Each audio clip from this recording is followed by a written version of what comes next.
Il existe une espèce qui a frôlé l'extinction, et grâce aux efforts des institutions, la population de cet oiseau est en croissance, bien que son existence reste encore compromise. Cet oiseau est le condor de Californie. C'est le deuxième plus grand oiseau volant au monde, après le condor des Andes, et le plus grand d'Amérique du Nord. Il appartient à la famille des cathartidés, communément appelés vautours du Nouveau Monde, connus pour leur excellent odorat. De plus, le condor de Californie est le seul spécimen vivant de l'espèce Gymnogype, apparenté au condor des Andes, bien que des différences significatives existent entre eux. Sa taille varie de 1,15 à 1,40 mètres de hauteur, son envergure atteint jusqu'à 3 mètres et il pèse entre 9 et 10 kg.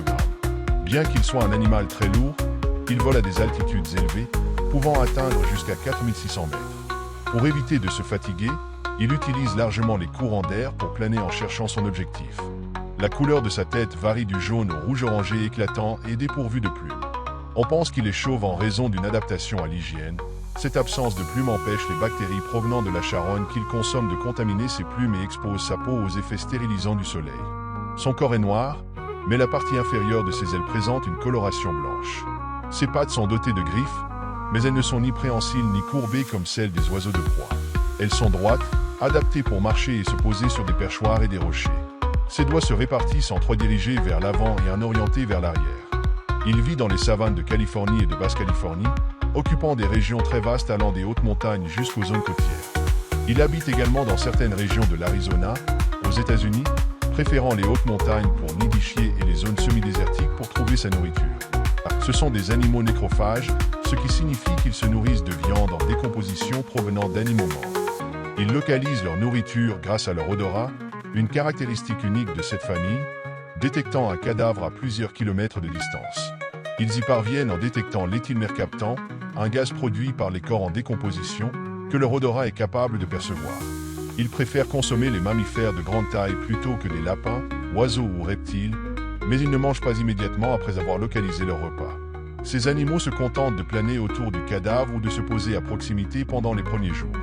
Passé ce délai, ils descendent pour se nourrir, préférant les organes mous, tout en déchirant les muscles avec leur bec, qui possèdent des bords tranchants et se terminent par un crochet. S'ils ne trouvent pas d'animal mort, ils peuvent passer plusieurs semaines sans consommer de nourriture ni d'eau avant de trouver leurs provisions.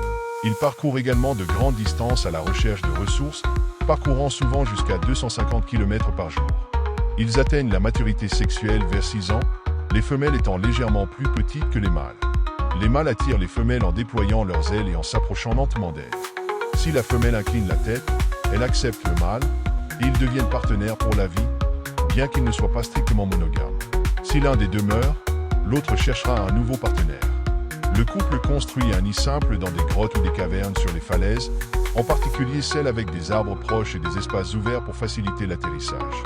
Leur cycle de reproduction, de l'accouplement à l'envol du poussin, dure environ 2 ans. Ils pondent un seul œuf, et l'incubation dure de 54 à 58 jours, ce qui en fait l'oiseau de proie avec la période d'incubation la plus longue. Les deux parents se relaient pour couver l'œuf sur des périodes de 2 à 5 jours. À la naissance, le poussin est nourri plusieurs fois par jour par ses parents. Plus tard, il est nourri 1 fois par jour et est couvert d'un duvet blanc, sans plumes sur la tête et le cou. Durant les 5 premiers mois, il reste dans le nid, puis commence à effectuer de courts vols. Il apprend à chercher sa nourriture entre 10 et 12 mois après sa naissance. Il mue à 18 mois, adoptant le plumage des adultes, et à 2 ans, il prend son envol pour devenir autonome. Ce sont des oiseaux très longeurs, pouvant vivre jusqu'à 60 ans. Cette espèce joue un rôle essentiel dans la nature. Nettoyer les plaines des cadavres, favorisant une décomposition plus rapide des restes et évitant la contamination du sol par des bactéries et des virus. Quelques prédateurs les menacent. Les corbeaux s'attaquent aux œufs et aux poussins, tandis que l'aigle royal se nourrit des jeunes, surtout lorsqu'ils commencent à voler. Les ours noirs chassent les jeunes inexpérimentés et parfois, un condor imprudent. Cet oiseau a frôlé l'extinction à la fin des années 1970, sa population étant réduite à 24 ou 36 individus. Les causes précises de cette diminution restent incertaines, bien que de nombreux condors soient morts après avoir ingéré du poison ou des balles en plomb provenant d'animaux abattus. D'autres sont morts après avoir percuté des lignes ou des tours électriques, en raison de leur faible visibilité ou des courants d'air. La perte de leur habitat, combinée à leur biologie particulière, leur cycle de vie lent et leur faible taux de reproduction, a gravement affecté leur viabilité et leur population. Cependant, les efforts des institutions, des scientifiques et des passionnés portent leurs fruits. la population augmente lentement. Actuellement, on compte 280 condors, 130 en captivité et 150 réintroduits dans la nature, 62 en Californie, 75 en Arizona et 13 en Basse-Californie. Ces spécimens proviennent tous de condors élevés et étudiés en captivité. Il a été découvert que, bien qu'un condor ne ponde qu'un seul œuf par an, si cet œuf est perdu, le couple se reproduit rapidement. Cela a permis aux chercheurs de récupérer leurs œufs pour les incuber artificiellement, incitant les condors à pondre à nouveau. Cette pratique facilite également l'inspection des œufs et des poussins. Cependant, elle pose un problème, l'empreinte comportementale. Cet instinct, où un animal s'identifie à une autre espèce, est un obstacle majeur, car ils perçoivent leurs congénères comme étrangers et ne se reproduisent pas. Pour pallier ce problème, des marionnettes ressemblant à leurs parents sont utilisées pour garantir un comportement naturel et une intégration sociale réussie. C'est pour cette raison que les photos de ces oiseaux montrent souvent des numéros inscrits sur leurs ailes, afin de mieux les identifier et de suivre leur localisation.